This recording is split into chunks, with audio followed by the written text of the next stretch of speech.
chose What Are You Afraid Of by John Jorgensen.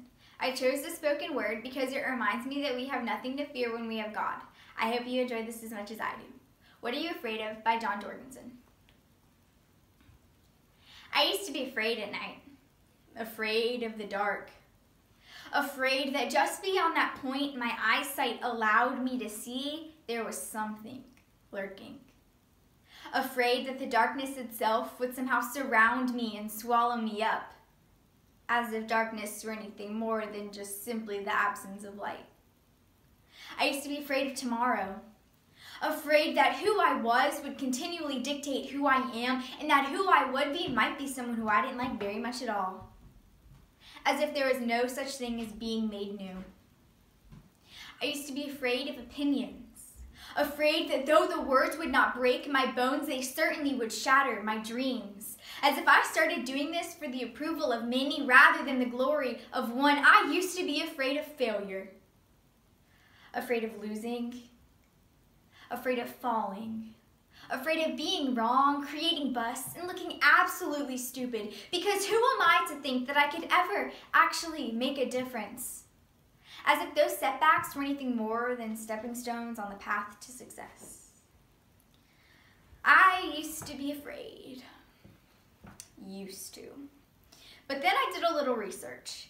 And by that, I mean I researched and I researched and I researched over and over again. And through all my researching, I kept coming up with the exact same question.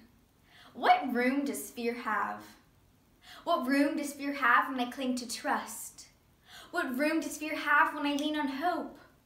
What room does fear have when I search for something more, when I discover what's good, and when I stand in awe?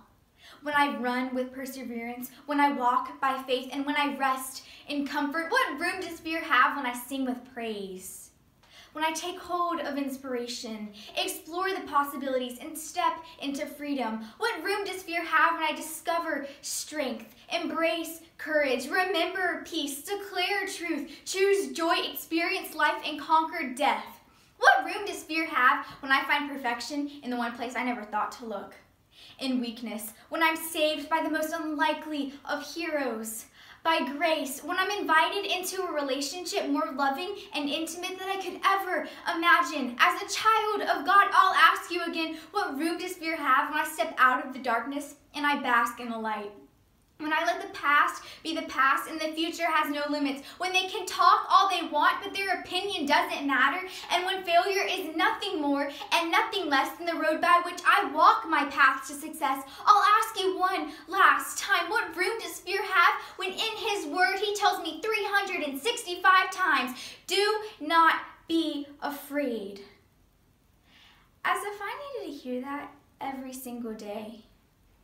And it's as if that's how many times I needed to hear it before I finally believed it. What room does fear have when I make room for love? What are you afraid of?